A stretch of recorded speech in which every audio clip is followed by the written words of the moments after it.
England have lost the first two tests of this Ashes tour, Perth and then Brisbane, which means the equation is now brutally simple. 3 tests left at Adelaide, Melbourne and Sydney.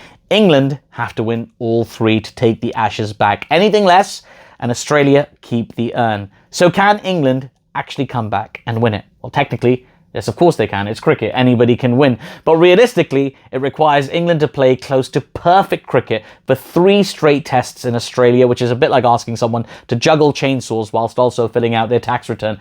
Reminder, by the way, get your tax returns in. It's nearly time. Let's quickly reset what's happened so far, because the scorelines tell you exactly why this feels like a steep task for England. In Perth, the first test was over in 2 days. Yes, 2 days. Australia won by 8 wickets. England made 172 and then 164. Australia replied with 132 and then chased in the 4th innings with 8 wickets in hand. And the way England lost in Perth will sting. They were actually in a strong position. And at one stage, there's been a lot written about how quickly it flipped. Like, it looked like England were very much on top, and then it all changed so quickly. We were on top, and then suddenly we weren't. This is the line, right? The Guardian put it very, very plainly. Losing in Perth by 8 wickets after being 105 runs ahead with just 1 player out, it risked derailing the whole tour. And so far, that's very much coming to fruition. Now, Brisbane, the second test, was meant to be the response, a statement. Instead, it became the same headline with a different postcode. Australia won the day-night test by 8 wickets again. England's scoreline 3-3-4 and 2-4-1. Australia responded with 511 and then knocked off the target with, let's be honest, minimal fuss. England's captain, Ben Stokes, he didn't sugarcoat it afterwards. He said England haven't been able to stand up to the pressure when the game is on the line.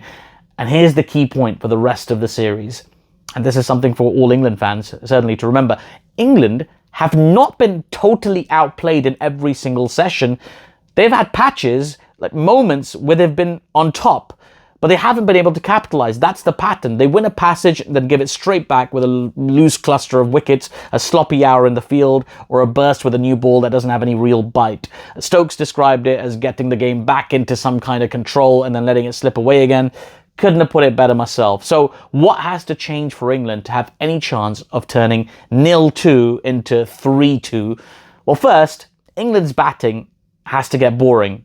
And I mean that as a positive. In Australia, if you want to be brave, sometimes you have to be boring first. Leave the ball well. Play it late. Make the bowlers bowl the same good ball 10 times, because Australia don't just take wickets. They build pressure until you donate your wicket out of guilt, like you're paying for a subscription you forgot to cancel. Second, England must catch. I know this sounds so obvious, but at this level, fielding standards aren't a nice to have. It's literally runs on the board. If you're going to win in Australia, you cannot keep giving extra lives to batters who already know and enjoy batting in Australia. That's like handing someone a second dessert when they're smugly chewing their first one. Don't do it, man. Don't need 2 desserts. Third, England's bowling has to become more ruthless when it matters. Not just create half chances, convert, nail the length, hit the stumps, and do it for long spells. Australia are the masters of squeezing. They make you feel like you're scoring until you realize you're scoring at 2.3 and over, and your soul has left your body. Now, there's a sliver of optimism, and it's not just hope, it's actually grounded in conditions. Adelaide Oval is viewed by a lot of observers as England's best chance to qualify, best chance to finally get a foothold in the series. There's talk of it being a more suitable surface for England, less of the trampoline bounce, more opportunity if you bowl straight, and potentially a different balance between seam and spin. The Guardian has carried the theme all the way through this series, by the way, that Adelaide is England's best shot in this series, maybe the conditions that suit them the best, and obviously they have to be to get them back in contention. Even Mitchell Johnson, who's not exactly famous for writing love letters to English cricket, he said that England needed a mindset shift, but also acknowledged that Adelaide could offer a route back into the series. So there's some positive noises around Adelaide, and that's where the third test is. It begins mid-September. If England lose it, the Ashes are gone, not almost gone, just gone. The 2 remaining tests become damage limitation and therapy. But if England win in Adelaide, suddenly we've got a series, because then it becomes 2-1. The noise changes, and you head into Melbourne for the Boxing Day test with a different energy. Now, what would an England win in Adelaide actually require? It requires selection, bravery, and tactical clarity.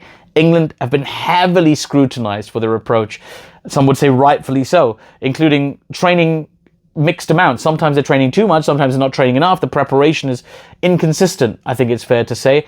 There's been mixed messages in public as well. One minute it's we're fine, the next it's maybe we did too much. Even the British media reactions noted the contradiction and the pressure being built around the Stokes-McCullum project. People have been scathing about the word Bazball. And Stokes, to his credit, he's tried to keep it very blunt himself. The Times quoted him as saying, essentially, that if England lose hope, they may as well not turn up. And obviously, when you're 2-0 down in Australia, you could lose hope very quickly. But that line matters, because to win 3 straight tests in Australia, you need an almost irrational level of belief. The kind of belief that makes you say, yep, sure, we'll just win 3 consecutive tests down under, no worries. Just that kind of straight pragmatism and blind belief. You kind of have to. That's the only way. Now let's talk venues, because each of them has their own personality where the next 3 tests are happening. Adelaide is historically a place where you can get rewards if you bowl full and straight, and where batting can still be done if you're disciplined. This is England's moment to play proper Ashes cricket. Tighten up, value wickets, and stop handing momentum like a polite house guest. You gotta just capitalize. And not make silly mistakes. Now, Melbourne, the MCG, it's its own ecosystem. The crowd is enormous. The occasion is overwhelming. The pitch often demands patience. The Boxing Day test is where careers get defined. If England somehow win in Adelaide, Melbourne becomes the pressure cooker for Australia as much as England, because suddenly Australia are defending a lead that doesn't feel comfortable or overwhelming anymore. Sydney, where the final test happens, the SCG, it's usually about endurance and often spin later in the game. So if England arrive at Sydney needing a win to draw the series or to steal it, it becomes a mental battle as much as a cricket one. Now, can England actually do the 3 straight wins thing? It's rare, but it's not a normal comeback, but comebacks from 2-0 down have existed in Ashes history, and the British press has already started researching and reaching for examples like a comfort blanket to think, well, it's been done before. The more practical question is, do England have the ingredients to pull it off? They do have match winners. They have individual bright spots, even in defeat. There've been mention of Jofra Archer's impact and Joe Root producing major innings in Brisbane, his first century in Australia. They're being out-executed for longer periods, but within that, there are individual players who are performing at a high level. England do have issues that aren't going to vanish overnight. Top order is still a little bit volatile. The catching has been really, really poor, and the tendency to lose control of sessions, this is infuriating, I'm sure, for England fans.